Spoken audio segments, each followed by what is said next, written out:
যারা অতিরিক্ত দুশ্চিন্তা করেন তারা শুনুন চিন্তা কমানোর গল্প। একটি ছোট শহরে একজন যুবক নামের রাহুল বাস করতেন। তিনি সাধারণত খুব চিন্তিত থাকতেন, সবসময় কিছু না কিছু নিয়ে দুশ্চিন্তা করতেন। একদিন তার জীবনে এমন একটি ঘটনা ঘটল যা তার চিন্তার উপকারে আসবে এবং তাকে চিন্তা কমানোর পথে নিয়ে যাবে।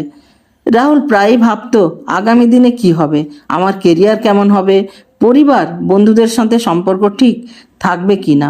তার মনে এসব প্রশ্ন ঘুরপাক খেত, কিন্তু কিছুতেই সে এসব চিন্তা থেকে মুক্তি পেতে পারছিল না। একদিন রাহুলের এক প্রিয় বন্ধু তাকে বলল, তুমি কি জানো চিন্তা কমানোর জন্য এক বিশেষ পদ্ধতি আছে। তুমি যদি সেই পদ্ধতি অনুসরণ করো তাহলে তোমার চিন্তা অনেকটা কমে যাবে। রাহুল একটু অবাক হয়ে বন্ধুর দিকে তাকালো।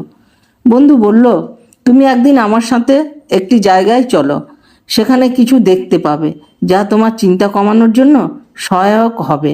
রাহুল রাজি হয়ে গেল এবং পরের দিন সকালে তারা একটি পাহাড়ি গ্রামে গেল। সেখানে একটি ছোট মন্দির ছিল যা একেবারে পাহাড়ের শীর্ষে অবস্থিত। মন্দিরে পৌঁছানোর পর বন্ধু বলল, এখানে এক সাধু আছেন যিনি দীর্ঘদিন ধরে চিন্তা কমানোর উপর গবেষণা করছেন। তুমি তার কাছ থেকে কিছু শিখতে পারো। রাহুল তার বন্ধুকে নিয়ে মন্দিরে প্রবেশ করলো এবং সাধুর সাথে দেখা করলো। সাধু তাকে শুভেচ্ছা জানিয়ে বলল, তুমি কি চিন্তা কমানোর বিষয়ে কিছু জানো?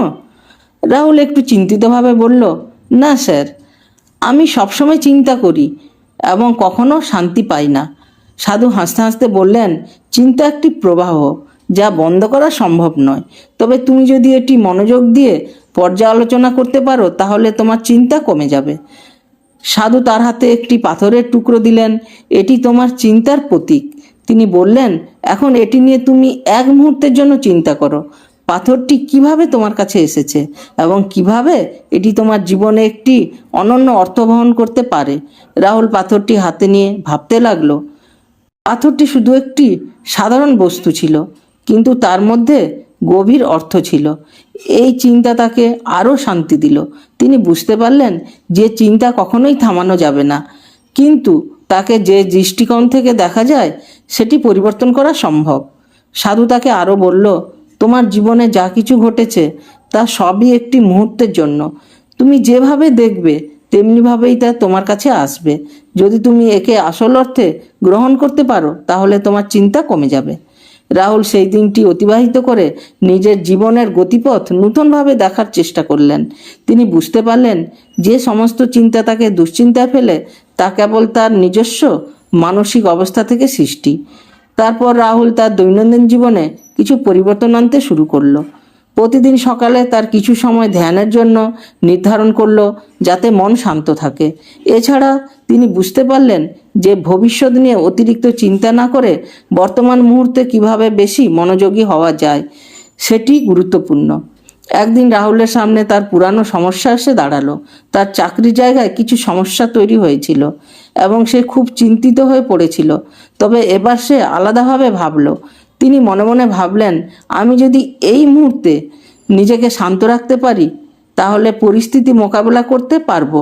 তিনি কিছু সময় নিলেন দেহ ও মনকে শান্ত করার জন্য এবং তারপর সমস্যাটির দিকে কিছুটা অন্য দৃষ্টিকোণ থেকে তাকালেন। রাহুল তার আগের দুশ্চিন্তা কমাতে শুরু করলো।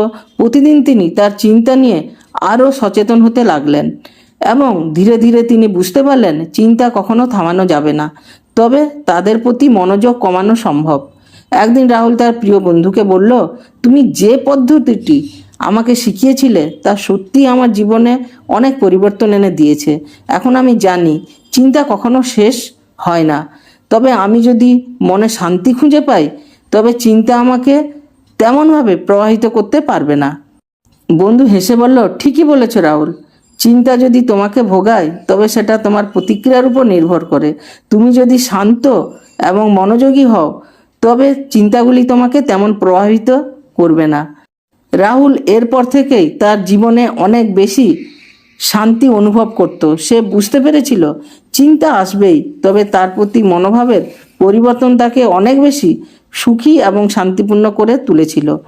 সেদিন থেকে রাহুল চিন্তা কমানোর জন্য নিজের জীবনধারা পরিবর্তন করলো এবং তার মানসিক শান্তি পুনরুদ্ধার করতে সক্ষম হলো। এই ভিডিওটি যদি ভালো লেগে থাকে তাহলে লাইক, কমেন্ট ও শেয়ার দিয়ে আমাকে উৎসাহ দেবেন। আমার বেল আইকন টিপুন যাতে পরবর্তী ভিডিও অতি সহজে আপনাদের কাছে চলে যায়। আর আমার চ্যানেলটাকে সাবস্ক্রাইব করুন। আর আমি ঈশ্বরের কাছে প্রার্থনা করি আপনারা সবাই সুস্থ থাকবেন ও ভালো থাকবেন। এই বলে আমি শেষ করছি।